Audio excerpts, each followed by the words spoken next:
राम राम।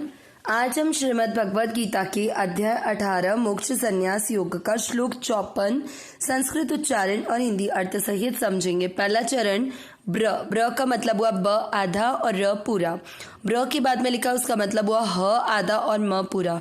तो ब्रह्म भू त में अ मिक्स करना, ब्रह्म भूत। त में अ की मात्रा तो विसर्ग को पढ़ेंगे ह, ब्रह्म भूत।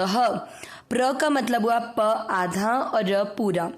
फिर उसके अन्य स पूरी के साथ आधा न, प्रसन्न ना के साथ आधा तन्नात्मा, प्रसन्नात्मा। पहला चरण रिपीट, ब्रह्म भूत प्रसन्नात्मा।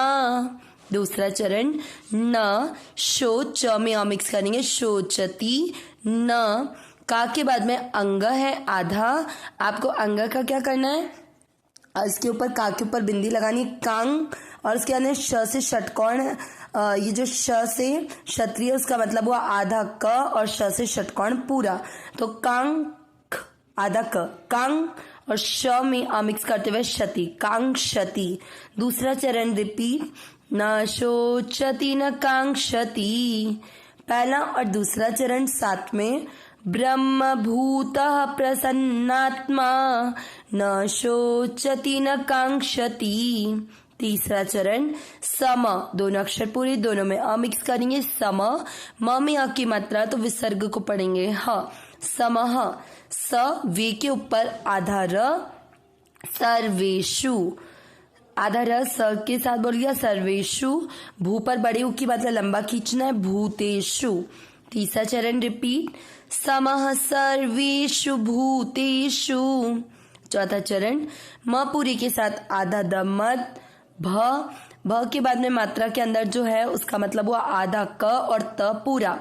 जो अक्षर पूरा होता है उस पर मात्रा लगती है, त पूरा है तो त पर ई की मात्रा ती, भक्ति। शब्द पूरा आने के बाद अनुस्वार आधा म भक्तिम। लभ दोनों अक्षर पूरी, दोनों में अ मिक्स करना है, लभते। प में अ मिक्स करना है, प रा के साथ आधा म पराम। चौथा चरण रिपीट, मद्भक्तिम लभते पराम। तीसरा और चौथा चरण साथ में, समः सर्वेषु भूतेषु मद्भक्तिम लभते पराम।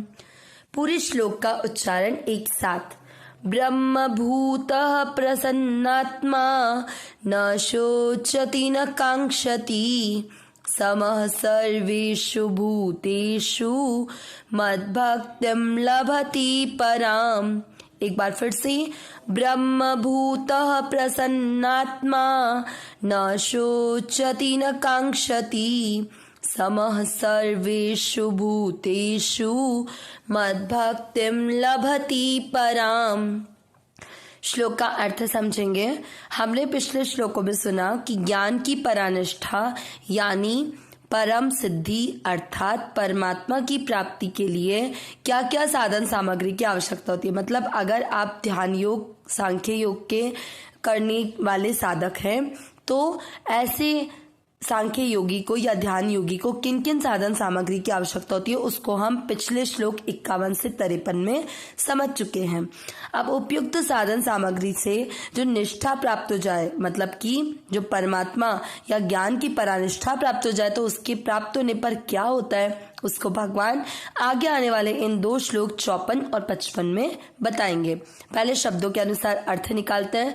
ब्रह्म भूतः यानी ब्रह्म रूप बना हुआ, प्रसन्नात्मा प्रसन्न मन वाला, न यानी नहीं, शोचति शोक करता है, न यानी नहीं, कांक्षति यानी इच्छा करता है, समः समभाव वाला साधक, सर्वेषु संपूर्ण, भूतेषु प्राणियों में, मद्भक्तिम पराभक्ति को, किसकी, मेरी, तो मेरी पराभक्ति को, लभते प्राप्त हो जाता है, पराम यानी परम, तो मद भक्ति यानी मेरी भक्ति और पराम यानी परम, तो मेरी पराम भक्ति को या मेरी परम भक्ति को।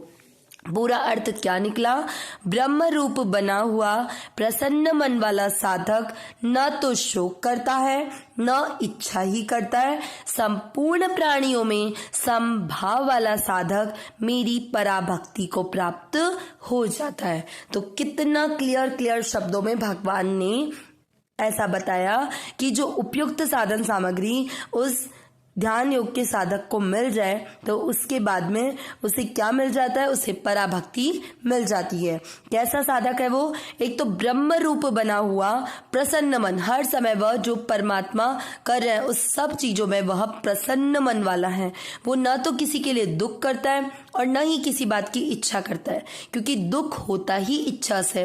जब वो किसी बात की इच्छा करता ही नहीं तो जो भी हो रहा है वह उसे परमात्मा की इच्छा मानकर हर समय प्रसन्न रहता है। तो इसलिए उसके जीवन में शोक का कोई सवाल ही नहीं उठता। और शोक नहीं है क्योंकि वहां पर कामना नहीं है, इच्छा नहीं है। जब कामना और इच्छा नहीं होगी तो वह इच्छा पूरी हो तो वह मन प्रसन्न उस इच्छा के होने पर नहीं होता, वह हर समय प्रसन्न रहता है। इसलिए अगर इच्छा पूरी नहीं होती है तो वह शोक भी नहीं करता, तो हर समय वह प्रसन्न रहेगा, किसी बात की इच्छा नहीं करेगा और किसी बात के लिए दुखी भी नहीं होगा। उसके बाद में बात है कि संपूर्ण प्राणियों में समभाव वाला, कि जितने भी प्राणी हैं उन सब में उसका भाव एक ही रहता है कि ये सब मेरे परमात्मा के हैं। तो ऐसी समभाव वाला साधक परम भक्ति यानी परमात्मा को प्राप्त होता है। अब इस अर्थ को थोड़ा सा और क्लियर साधक संजीवनी के द्वारा समझेंगे।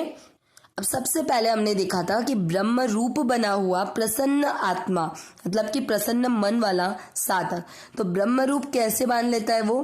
क्योंकि वो साधक है, उस साधक के लिए इस संसार की सारी वस्तुएं असत है और केवल परमात्मा ही सत है। तो ऐसा साधक जब इस संसार को असत मानकर इससे ऊपर उठ जाता है तो वो ब्रह्म प्राप्ति का पात्र बन जाता है। इसलिए उसकी स्थिति हर समय ब्रह्म में ही रहती है कि मैं ब्रह्म स्वरूप हूँ, ब्रह्म मेरा स्वरूप है, ऐसा उसको अनुभव हो जाता है। इसलिए यहाँ पर बात कही गई है ध्यान योग के साधक के लिए कि ब्रह्म रूप बना हुआ। इसके बाद में प्रसन्न मन वाला साधक, प्रसन्न मन वाली बात अभी हमने समझी थी कि ऐसा साधक इस संसार को असत मानता है। हम जनरली इच्छा करते किसकी है? इस संसार की वस्तुओं की, संसार में मान सम्मान की, संसार की वस्तुओं की, संसार के व्यक्ति की, संसार के किसी पद की।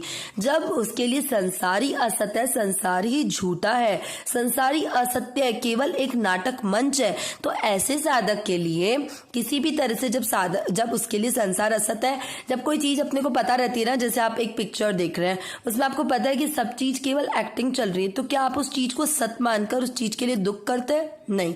अगर आपको दुख भी होता है तो वो थोड़ी समय में आपको एकदम से अंदर से भाव जागृत होता है ये सब कुछ मूवी में चल रहा है, ये कुछ भी रियलिटी नहीं है। द सेम जब आप इस संसार में रहते हैं और आप ये सोचते हैं कि जो चीज भी चल रही है वो सब असत्य है, यहाँ पर कुछ भी सत्य नहीं है, ये सब कुछ एक नाट्य है, तो ऐसा असत होने पर आपको किसी भी बात के लिए कोई कामना पैदा नहीं होती। जब कामना पैदा नहीं होती तो हर समय आप शांत रहते हैं, प्रसन्न मन वाले रहते हैं, क्योंकि अशांति केवल उसी को होती है जब वह किसी भी बात की इच्छा करता है, कामना करता है। तो जो ब्रह्म रूप वाला साधक है वो हर समय प्रसन्न मन वाला है। इसके बाद में हमने कहा कि ना तो वो किसी बात की चिंता करता है, क्योंकि चिंता भी हमें किस बात की होती है कि संसार में हमें किसी भी बात की कोई हानि नहीं हो जाए, कोई हमें बुरा ना समझ ले, कोई हमारा अपमान ना कर दे, हम किसी पद से च्युत ना हो जाए। जब ऐसी बात उस इंसान के लिए संसारी असत है तो यहाँ पे प्राप्त हुई सारी वस्तुएं, सारे व्यक्ति, सारी परिस्थितियां भी असत मानकर वह किसी भी परिस्थिति को प्राप्त करने की प्रयत्न नहीं करता। इसीलिए वह न तो किसी बात का शोक करता है और न ही किसी बात की इच्छा करता है। इसके बाद में वह सभी प्राणियों में समान भाव रखता है, क्योंकि उसके लिए वह हर समय मैं ब्रह्म स्वरूप, वो हर समय ब्रह्म में स्थित रहता है, इसलिए वह हर प्राणियों में समान भाव रखता है। और ऐसा ज्ञान योग का साधक स्वतः ही परमात्मा प्राप्ति का अधिकारी बन जाता है, इसलिए वह परम भक्ति यानी पराभक्ति यानी परमात्मा को प्राप्त हो जाता है। अविनाशी सहज सुख राशि हे नाथ, ही मेरे नाथ, मैं आपकी शरण में हूँ, आप कृपा करें मैं आपको भूलूं नहीं। नारायण नारायण नारायण नारायण।